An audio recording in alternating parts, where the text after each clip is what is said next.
Padre, ¿qué nos convoca a estar hoy día aquí frente al Congreso y ver que poco a poco se va congregando gente para manifestarse, para en cierta medida también protestar? Mira, nos convoca una buena ocasión de oración, un testimonio de iglesia a favor de la vida más débil, más desfavorecida, y hay otros hermanos evangélicos que también comparten con nosotros la oración. Y básicamente eso, la iglesia no está a favor de la ley del aborto tal como se plantea. Bajo el adjetivo de terapéutico se esconde una gran falacia, y como la iglesia no acomoda las cosas a su pinta, tiene que manifestarse abiertamente en contra de este proyecto que no favorece la nueva vida. Como en épocas pasadas también la iglesia se la jugó en contra de todos los poderes del Estado, en contra de viento y marea, muchas veces en contra de la comprensión o incomprensión de muchos católicos. De modo que tenemos un gran ejemplo en las décadas pasadas de lo que es la fe de la iglesia a favor de la vida, y hoy también los católicos deben jugársela, manifestar su parecer, su opinión, ya que estamos en democracia. Es fundamental que los católicos pierdan su complejo, que salgan a la calle, que manifiesten, que den testimonio de su fe, porque nuestra fe es la fe en el Señor de la vida. De modo que si queremos ser discípulos de Cristo, no podemos quedarnos encerrados cómodamente y restarnos de lo que aquí se está jugando. ¿A dónde llega la libertad como para decidir si una persona vive o no vive? Mira, la libertad siempre se juega donde está en juego el bien, ¿no? Si no es en el bien, no existe verdadera libertad. Ahora, es una falacia decir que una mujer tiene la libertad para disponer de su cuerpo. De su cuerpo sí, pero no del cuerpo de una segunda persona. Porque en el feto, en el embrión, hay una segunda persona que se está desarrollando poco a poco. Pero hay un segundo ser, una segunda persona, y nadie tiene libertad para disponer de esa persona. Hay que distinguir claramente, son dos cuerpos distintos, el de la madre y el del hijo que está en esa etapa de gestación. El Estado no es la instancia superior que legisla y dispone de las vidas humanas según sea la relación de esas personas con el Estado. Eso ya se luchó, se peleó en el pasado.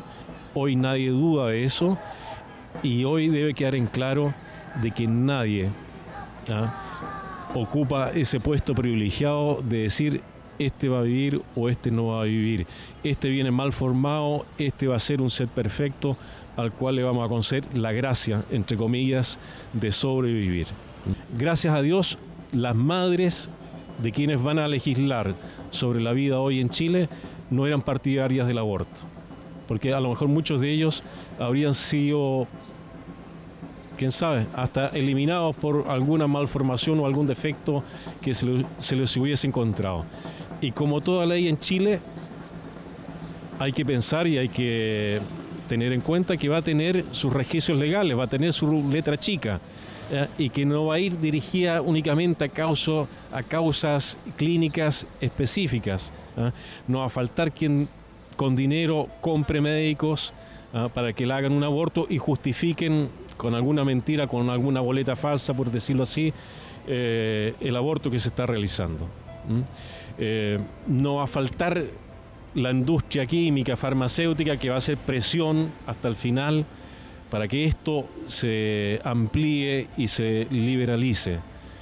Es poner la vida en Chile en peligro, no solamente para esos casos que se están argumentando, sino para muchos niños más. Recordemos que las estadísticas demuestran que cada segundo muere un nuevo ser. Es una carnicería que no se ha visto ni siquiera en la Segunda Guerra Mundial. El número de abortos que van en los últimos años, en las últimas décadas, supera ampliamente el genocidio que se cometió durante la Alemania nazi. Y eso no lo queremos, no lo queremos. Y como católicos y como chilenos tenemos derecho a manifestar nuestra opinión a favor de la vida, ¿no? Que nadie nos diga el día de mañana, ustedes pudieron manifestarse oportunamente y no lo hicieron, ¿no? Por lo menos nos podrán mirar como bichos raros en este momento, pero hemos tenido el coraje de presentarnos delante del Congreso y decir, nosotros en conciencia no estamos de acuerdo, ¿no? El día que lleguemos a viejos, nadie nos va a poder decir, mira, tantos días, tantos años, tú eres responsable de tantos abortos y de tantas muertes. Eso no lo queremos, ¿no? De modo que llamamos a los parlamentarios a que tomen conciencia, ¿no?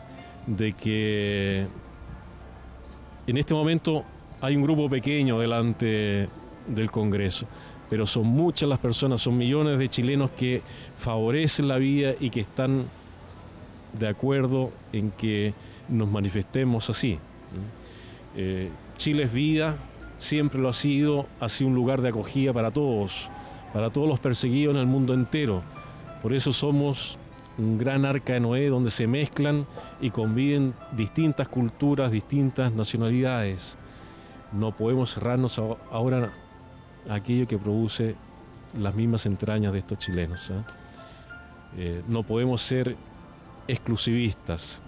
Luchamos políticamente porque nuestra democracia sea inclusiva. No podemos dejar a aquellos que están por llegar a nuestra nación y que van a ser los chilenos del mañana. Hoy caminaremos con el arzobispo de Concepción, Monseñor Fernando Chomalí. Monseñor, muchas gracias por estar con nosotros. El agradecido soy yo, tener la oportunidad de poder comunicarme con las personas. Para un sacerdote, para un obispo, es siempre una alegría y es parte de nuestra misión, así que yo se lo agradezco. Yo quiero presentar junto a usted su carta pastoral que lleva por título La razón al servicio de la vida humana y que habla sobre un tema tan complicado hoy en día y tan debatido como es el tema del aborto. Me llama mucho la atención porque es un tema que yo también había esperado hace mucho tiempo, alguien que hablara sobre este tema no solamente para el mundo cristiano, sino también para el mundo no creyente.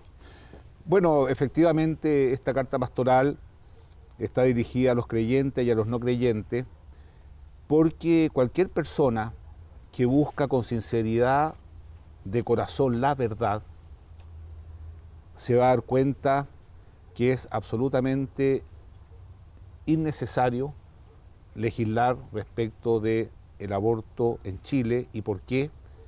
Porque la práctica abortiva es un daño inmenso que se realiza al que está por nacer, que se realiza a la mujer, que se realiza a la sociedad. Una sociedad que pretende ser democrática, que pretende ser inclusiva, no puede optar por una acción obsesiva como es eliminar a un ser humano inocente. Y mi argumento, como usted muy bien dice, son de razón.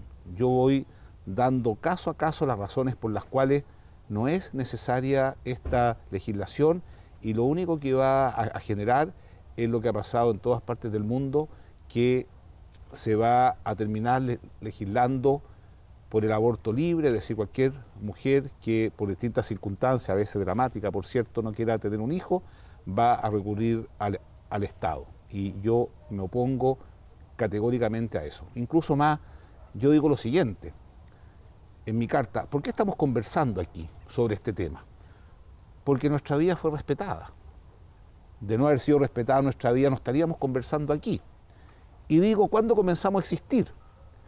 Y no es cosa de recurrir a los libros científicos, es cosa de pensar, el sentido común. Nosotros estamos aquí porque fuimos niños, porque fuimos feto, porque fuimos embrión, porque fuimos cigoto. Y ese momento de la vida, los inicios de la vida, está cuestionado. Y creo que cuestionarlo es un error, porque hoy día la ciencia más que nunca confirma que cuando el óvulo es fecundado, se inicia una nueva vida humana con determinaciones genéticas clarísimas que se desarrolla del espacio y el tiempo. Y eso, en mi opinión, hay que respetarlo siempre. diera la impresión de que la defensa por este tema de legalizar el aborto va por 3 puntos que se han manifestado a nivel político, que es el tema en caso de violación, en caso de que el feto venga con alguna malformación y en caso de que corra riesgo la vida de la madre. Se sabe que las probabilidades de estos 3 hechos son muy pocas. Ahora, se trata un poco de llegar a la sensibilidad de las personas para entrar con el tema al debate. Se trata un poco de utilizar la sensibilidad de las personas que... A ver, yo trato los 3 casos de manera extensa y digo lo siguiente. Cuando un médico se enfrenta a una mujer embarazada, tiene a 2 pacientes y tiene que cuidar a los 2 pacientes y tiene que hacer lo posible por salvar a ambos pacientes, por mejorarlo. Si uno o ambos mueren, es en virtud de la naturaleza, porque somos seres mortales. Y desde el punto de vista ético es totalmente distinto a eso, a eliminar una vida para salvar a otra. ¿Qué es lo que hay detrás de las personas que piensan que es posible eliminar al feto para salvar a la madre? Que la vida del feto vale más que la madre. Y eso no es cierto, porque en la práctica cualquier mamá, si ve a un hijo en peligro, lo va a salvar, incluso a costa de su propia vida. Por lo tanto, ese caso se resuelve en el ámbito de la medicina, que 2 pacientes se encuentran en una situación delicada y el equipo médico tiene que hacer todo lo posible por salvarlo a ambos. En el caso de la malformación, se habla del drama de la madre de tener un hijo malformado en su vientre. El tema no es si esa persona está malformada o no, el tema es si es un ser humano o no. Y es un ser humano. Y es un ser humano gravemente enfermo. Y justamente porque es gravemente enfermo es aquel que más hay que cuidar. Y yo pongo un ejemplo, digo lo siguiente: imagínense que haya un niño vivo de 15 años que está postrado hace 15 años en cama porque está enfermo, gravemente enfermo. ¿A alguien se le va a ocurrir eliminarlo por el drama que significa para la familia? Cuando la experiencia nos dice que al que más se cuida es al enfermo. Y también pongo otro ejemplo. Imagínense que se descubre un falso negativo, es decir, se hace un diagnóstico prenatal y los médicos dicen que esa persona, ese ser humano, está sano. Y el asunto es que se equivocan los médicos y viene con una grave malformación. Y el niño nace. Yo me pregunto, ¿qué van a hacer con él? Lo van a cuidar, van a entregárselo a su madre. ¿Qué va a decir su madre? Pásenme a mi hijo, quiero ver a mi hijo, aunque esté gravemente enfermo. Por lo tanto, yo no estoy de acuerdo con que se elimine deliberadamente a un ser humano enfermo. Creo que al contrario es aquel que merece más cuidado. Y el caso de la violación, que es un drama, se produce una situación muy compleja. ¿Por qué? Porque es una víctima la madre y también el niño. Y por lo tanto son a quienes más hay que cuidar. Y evidentemente que la violación en ese caso es un acto de violencia. Y es un acto de violencia muy complejo. ¿Por qué? Porque al más inocente, al más indefenso, al más débil, se le va a truncar la vida. Y yo pongo el siguiente caso en mi carta pastoral. Imagínese que llega un joven de 20 años. Dice, mire, sabe, mi mamá me dijo que yo soy fruto de la violación. Y la verdad que yo no quiero vivir. Esto es un drama para mí, yo no encuentro sentido a la vida. ¿El Estado estaría dispuesto a eliminarlo? Evidentemente que no. Entonces, totalmente contradictorio que están dispuestos a eliminarlo sin que ni siquiera pueda optar por la vida, y sin embargo, desde otro punto de vista, jamás nadie estaría dispuesto a hacerlo. La vida humana es un valor altísimo que tenemos que cuidar. Y nos guste o no nos guste, todos tienen que reconocer que el aborto es un acto de violencia y es un modo irracional de resolver conflictos que son graves, dramas graves. Yo no niego eso. Es un drama estar enferma, tener un hijo malformado, etc. Pero el modo como se resuelve es a través de la violencia. Y la pregunta ¿es eso lo que queremos para Chile? Yo digo, yo no quiero eso. Yo quiero que se resuelvan los conflictos, los dramas, de otra manera, a través de la magnanimidad, del cuidado, del más débil, etc. Pero quiero decirle algo. En la gran mayoría de los países europeos donde el aborto está legalizado, la mujer aborta porque no quiere tener el hijo. ¿Y quiénes son esas mujeres en general? Según las estadísticas de los propios países, que cualquier persona los puede ver en las páginas web, son personas que se sienten muy solas, poco acompañadas, pobres, etc. Por lo tanto, el aborto tiene que ver también con la soledad que experimentan las mujeres, la pobreza, el desamparo. Y eso tiene que ver también con un progresivo aumento de la destrucción de las propias familias. Normalmente un niño tendría que ser una alegría, un gozo, y sin embargo hoy día se convierte en una amenaza, justamente porque la familia está tremendamente destruida. A mí me duele mucho que en Chile estos últimos 30 años se ha pauperizado la familia, se ha pauperizado el matrimonio. Leyes que favorezcan el matrimonio, que favorezcan la familia son muy escasas, y sin embargo hoy día prácticamente casarse resulta frente al Estado algo indiferente, y no es indiferente, porque el matrimonio y la familia es el lugar donde todos los jóvenes que usted le pregunta quieren vivir. ¿Ah? Monseñor, en relación a esto, ¿qué cree usted que ha traído este deterioro al sistema familiar? ¿Qué hace que hoy día justamente hayamos entrado en una crisis dentro de la familia? Porque abiertamente estamos en una crisis a nivel familiar. Sí. A ver, yo creo que han pasado muchas cosas. En los últimos 20 años los matrimonios han disminuido significativamente, los ancianos están cada vez más solos, hay un aumento de los niños fuera del matrimonio. Yo quisiera decir lo siguiente: no hay niño ilegítimo, cada niño es un gran regalo, pero hay muchos padres irresponsables, Y lo que ha pasado es que la sociedad occidental apostó por el dinero, apostó por el lucro, apostó por la eficiencia, no apostó por la familia. Y vemos cómo han disminuido las tasas de natalidad de manera muy significativamente, cómo los jóvenes le tienen un miedo muy grande a asumir compromiso matrimonial, etcétera, porque la sociedad gira en torno al dinero, en torno a la competencia, en torno al lucro, pero gira cada vez menos en torno a la familia. Es notable, por ejemplo, la cantidad de hombres y mujeres que trabajan los días domingos en el comercio. Es notable las altas horas de trabajo hasta muy tarde. Todo eso va minando y pauperizando la vida familiar, que es donde se forman las personas, donde se forman los valores. Y lo más curioso es que si uno le pregunta a un joven, a cualquier joven de cualquier parte de Chile y del mundo, ¿qué es lo que más valoras tú? Siempre va a decir la familia. ¿Qué es lo que más te duele a ti? No tener una familia, mis papás están separados, etc. Es un dolor inmenso y también es una herida inmensa, y yo esto lo digo responsablemente: el Estado de hace muchos años no ha favorecido la vida familiar, no ha favorecido la vida matrimonial, no ha favorecido la natalidad, y creo que las consecuencias ya las estamos viviendo y las vamos a seguir viviendo por mucho tiempo, lamentablemente. Y por eso que la Iglesia insiste, ¿no?, desde su mirada antropológica.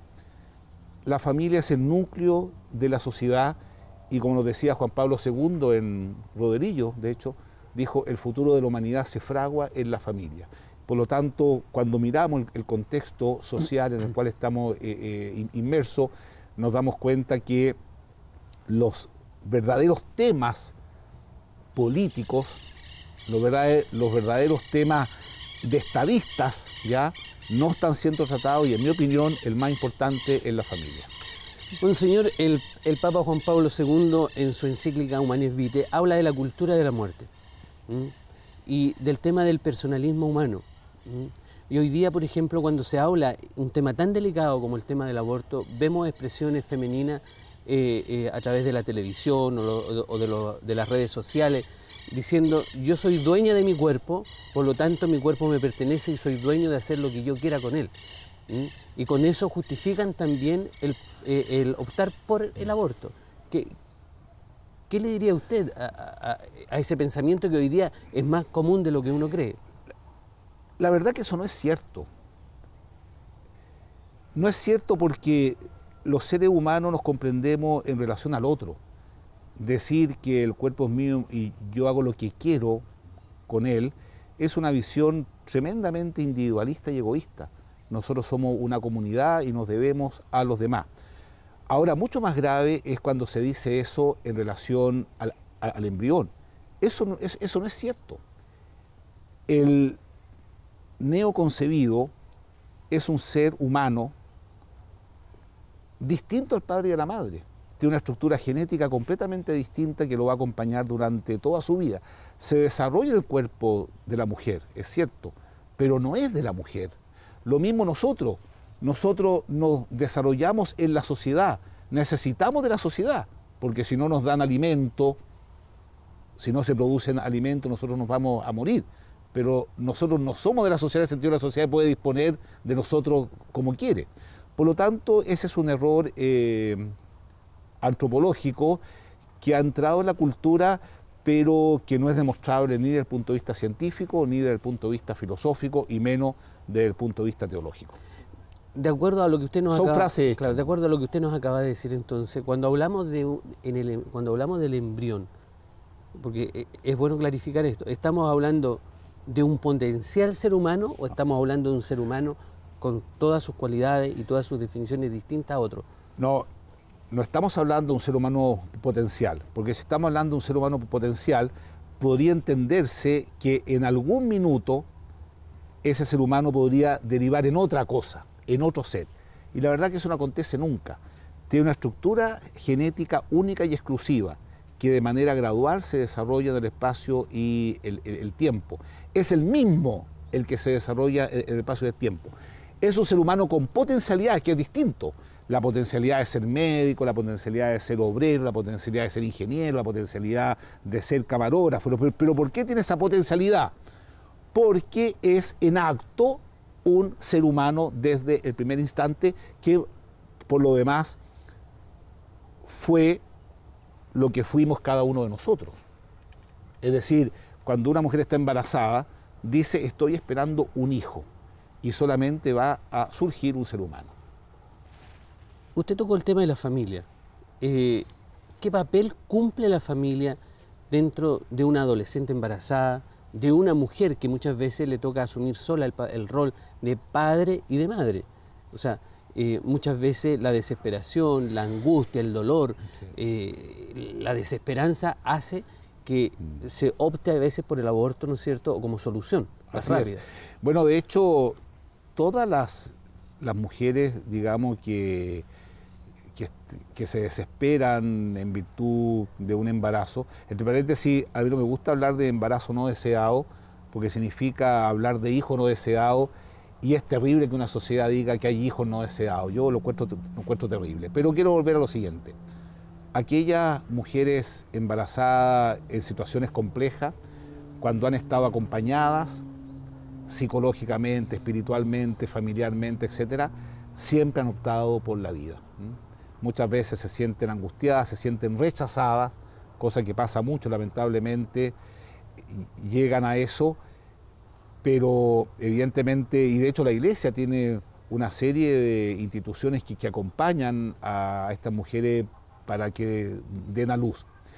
Ahora, lo que yo encuentro muy triste es que hayamos perdido la capacidad de admirarnos de cada ser humano, el estupor que significa una nueva vida.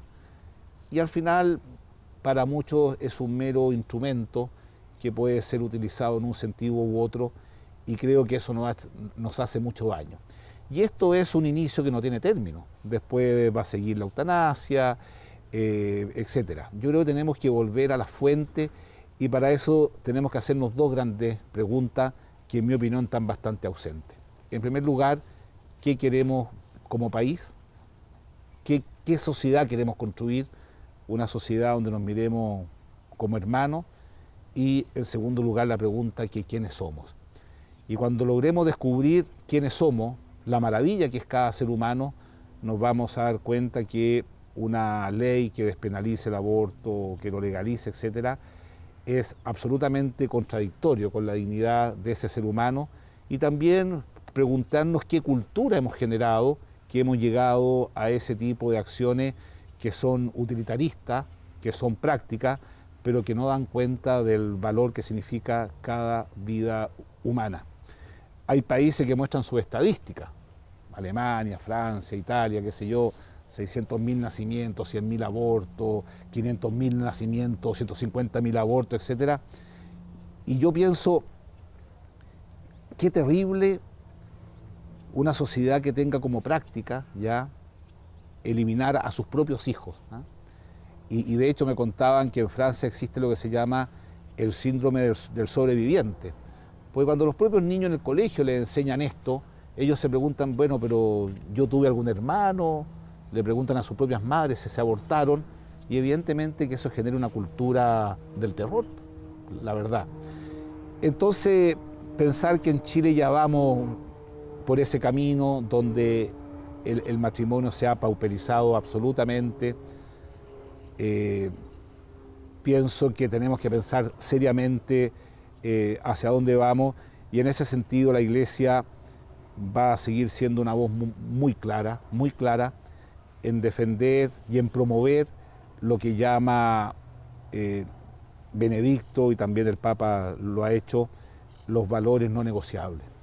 El valor de la vida humana, el respeto por la vida humana, el valor desde el momento de la concepción hasta la muerte natural, el matrimonio como célula básica de la sociedad y el núcleo fundamental de la familia, la libertad religiosa, la libertad para que los propios padres puedan educar a sus hijos, y eso es lo que va conformando una verdadera democracia, que es el anhelo que todos tenemos. Me llama mucho la atención porque yo lo he visto a través de las redes sociales, comentarios de jóvenes, y uno lo ve en las comunidades parroquiales, incluso en los mismos colegios. Yo soy padre, tengo 3 hijos, y mi hija mayor tiene 17 años, por ejemplo, y ella es contraria al aborto, y así otros jóvenes que uno va... Hay muchos, sí. Hay muchos. Entonces, diera la impresión que este país, mayoritariamente, es un país contrario a una ley del aborto. Así es.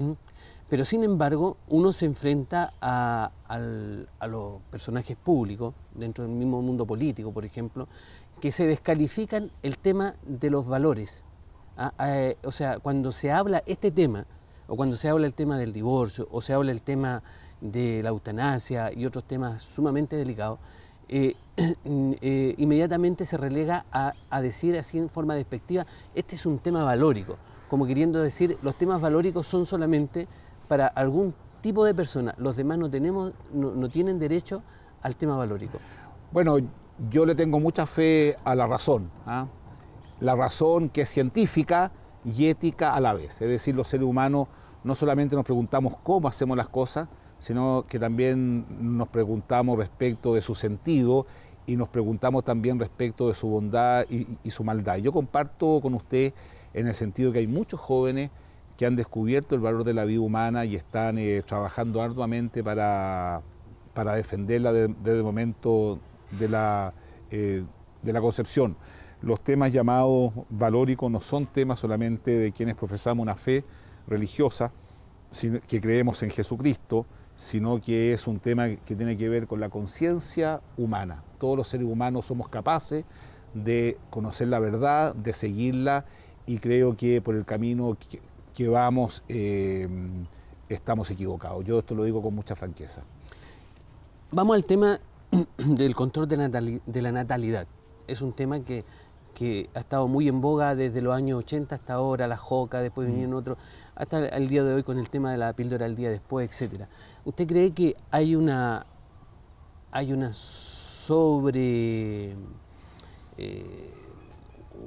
sobrepropaganda sobre el tema de los medios de control de natalidad en forma irresponsable, en el sentido de que por lo general se habla de dar la solución, una solución fácil, pero detrás de esto no hay una educación, no hay una formación, y que debería partir desde la familia, pasando por el tema educacional? Sí.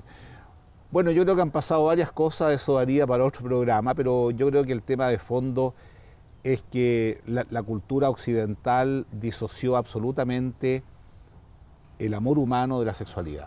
Es decir, lo disoció absolutamente. Y eso ha traído en el fondo las consecuencias que el embarazo, que siempre se debiese ver como una alegría, termina convirtiéndose en una amenaza, en un miedo, un temor, y por eso que se habla de protegerse. Imagínense qué cosa más terrible de que el otro se convierta en una amenaza del cual yo tengo que protegerme. Se convierte en una amenaza la otra persona, se convierte en una amenaza el fruto de una relación sexual, y es terrible que nos miremos como amenaza, y eso tiene que ver porque se disoció totalmente el amor de la sexualidad y se disoció también totalmente la sexualidad de la procreación, y por eso que aparece este lenguaje tan triste, ¿no?, de hablar de embarazo no deseado, que es hablar de un hijo no deseado, de hablar de protegerse, y creo que todo eso va minando la cultura, yo creo que la va empobreciendo. Ahora, creo que en esta situación lo mejor que se puede hacer es dar testimonio, ¿no? Hay familias felices, sufridas, que sacan adelante a sus hijos, que hacen el esfuerzo de comprometerse para toda la vida, y es un testimonio que hay que dar, y creo que es una muy buena forma de hacérselo ver a los jóvenes, y ellos lo perciben, porque yo vuelvo a insistir, ¿qué es lo que quieren los jóvenes en Chile? Una familia y un trabajo. Los seres humanos, cuando somos felices, cuando tenemos un trabajo, estamos contentos, y cuando tenemos una familia que nos ayude, que nos proteja, que nos cuide y que nos permita desarrollarnos como personas en el amplio espectro de lo que nosotros somos. Nos encontramos frente a una iglesia que tiene menos fuerza, menos poder quizás históricamente. ¿Cómo entrar en diálogo con aquellos que justamente nos acusan un poco de ser impulsadores o nos acusan de ser en el fondo los gestores del tema valórico? Por eso le decía yo en delante que generalmente es como que la palabra valórica perdió su razón de ser. Bueno, a ver, ¿Cómo entrar en diálogo, por ejemplo, con el mundo no creyente, con el mundo no religioso? Es justamente lo que yo he tratado de hacer con esa carta. Esa carta tiene argumentos de razón, tiene argumentos que apela a la ciencia, que apela a la pregunta que nos hacemos todos: ¿qué país queremos construir y qué vamos a hacer en caso dramático? Y frente al caso dramático, yo opto por la vida, veo un gran valor ahí, y otros lamentablemente no. Y yo creo también que todos podemos alcanzar la verdad. Yo siento que hay un escepticismo muy grande en el sentido de la búsqueda de la verdad. Yo creo que la podemos alcanzar, y la Iglesia apela a la razón, apela al diálogo, nunca a la violencia, al diálogo, a la razón, y a buscar lo que es mejor para el país y también para las personas, especialmente los más frágiles. Y en este caso, los más frágiles, los más débiles son los seres humanos en el vientre materno, que fuimos cada uno de nosotros. En pocas palabras, monseñor, ¿cuál sería el daño más grande si esta ley llegara a producirse en nuestro país? ¿Cuál sería el daño más grande socialmente? Bueno, la eliminación de vida humana, a vista y paciencia de todo el mundo y avalado por la ley. Eso a mí me parece que es inconcebible, y tenemos que trabajar arduamente para que ello no acontezca, con argumentos muy sólidos que estoy convencido que es los que tenemos. Yo quiero agradecerle el que haya compartido con nosotros, agradecerle por este hermoso documento que lo leí, muy valioso, y que yo le aconsejo a las comunidades a trabajarlo, a estudiarlo, para seguir luchando en defensa de la vida. Ninguno de nosotros estaríamos aquí si nuestras madres generosamente no hubiesen dicho sí a la vida. ¿De cuántos Einstein, de cuántos santos, de cuántos grandes personajes se ha perdido la historia con niños que han sido asesinados en los vientres de su madre. Si Dios quiere, nos encontramos a través de las pantallas de UCB Televisión este próximo domingo. Gracias. Gracias, Monseñor. A ustedes muchas gracias por la invitación.